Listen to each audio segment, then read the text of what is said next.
இப்ப நம்மளை பார்த்து என்ன கேட்கறான்? திமுக காரனை பார்த்து என்ன கேட்கறாங்க? அண்ணா திமுக என்ன செஞ்சுச்சு, நீங்க என்ன பண்றீங்கன்னு கேட்கறான். திமுக என்ன சாதனை செய்தீர்கள் என்று கேட்கிறார்கள். அண்ணன் எடப்பாடியார் அவர்களே, தெரிந்து கொள்ளுங்கள், நீங்கள் ஆட்சியை விட்டு போகும் பொழுது தமிழ்நாட்டிலே -0.03% ஜிடிபி இருந்தது. ஏன்னு கேட்டா என்ன சொல்றான்?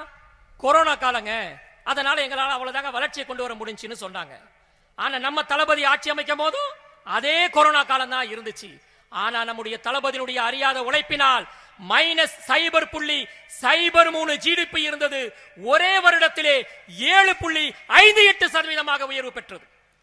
கடந்த 4.5 ஆண்டுகளிலே நம்முடைய தளபதியினுடைய அயராத உழைப்பினால் -0.03% இருந்த ஜிடிபி இன்று இந்தியாவே திரும்பி பார்க்கக்கூடிய அளவுக்கு 13.57% இருக்கிறது.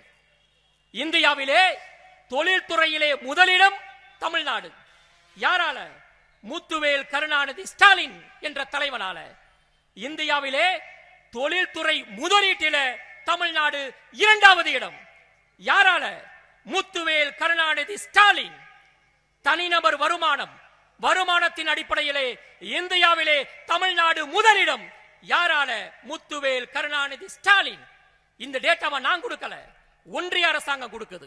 ஆக தொழில்துறை வளர்ச்சியிலே கடந்த 10 ஆண்டுகளிலே இந்தியாவே திரும்பி பார்க்கக்கூடிய அளவுக்கு மிகப்பெரிய வளர்ச்சி அடைந்த மாநிலம் தமிழ்நாடு. காரணம் ஒரே சொல், முத்துவேல் கருணாநிதி ஸ்டாலின்.